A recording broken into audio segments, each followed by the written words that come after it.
What's the meaning of community property?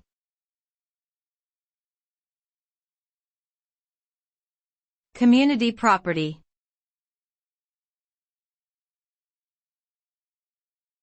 Community property.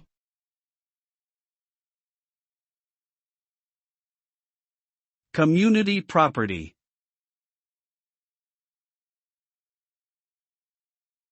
Community property.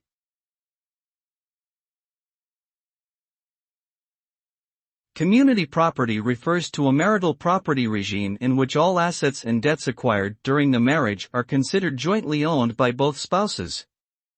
This means that each spouse has a 50% interest in all community property, regardless of who acquired it or in whose name it is titled. In the event of divorce or death, community property is divided equally between the spouses or their heirs.